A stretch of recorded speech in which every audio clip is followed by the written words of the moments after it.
After a 3-month hiatus largely taken up playing Final Fantasy XIV: A Realm Reborn, this reviewer returned to The Division 2 to determine how Ubisoft's light MMO is progressing. The experience, though, resulted in quite conflicting views about the state of the game as of September 2019. For the past few decades, there have been very few games that have not included some sort of progression or advancement for the player as they play through the game. Regardless of which genre or hybrid genre those games fall into, features such as some sort of level and/or skill progression, weapon and armor or clothing enhancements, new abilities and collectibles of some sort are in most games, whether they are single player, multiplayer or both. Although games don't need to have these systems to be truly great, such as Flower, the fact is that some form of progression is fun, and for the majority of players they wish to have that in their games. In particular reference to role-playing games, continual progression is essential. It is that which binds the whole player experience together and provides the fuel for them to continue onwards. It is this idea of progression which is proving to be problematic within The Division 2 at the moment. Everything about The Division 2, from the moment you begin your first or new character to the end game, through the world tier systems, right up until you hit item level 500, is excellent.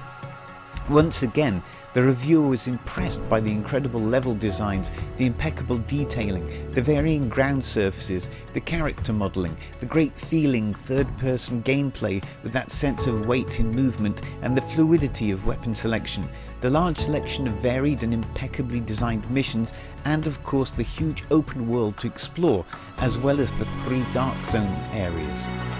Since the last update video on this channel, the first part of the planned 3-part DLC content expansions has been implemented. The 2 new missions are both imaginative, expansive and entertaining. The new expedition area is intriguing enough, but not what this reviewer had thought might have been the case. All 3 of these new areas are isolated separate instances that can be accessed from a helicopter pad at the base of operations. Yet it seems that the developers may well have made a misstep here. What this reviewer had hoped for was an area very much akin to the West Side Pier expansion that was released in the original Division. To make matters a little worse, at the current time of creating this video, the expedition area is unavailable. The expedition area itself comprises of 3 separate buildings to explore that each offer different challenges. Completing all 3 areas will award a special weapon. The date for when the expeditions will be available again is currently unavailable. Perhaps though, the biggest mistake so far by the developers was the introduction of a non-matchmaking raid.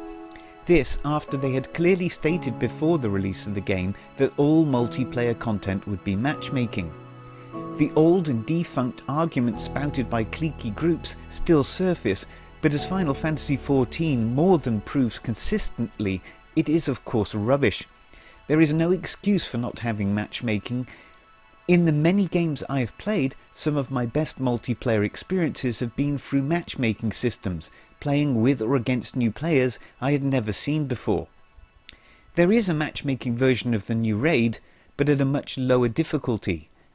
It is a lot of fun and certainly impressive to see the amount of level creation work that has gone into it. Yet this lower difficulty raid ties back into what was stated above. The problem with progression. Although it is possible to get items over item level 500, it is extremely hard and time consuming.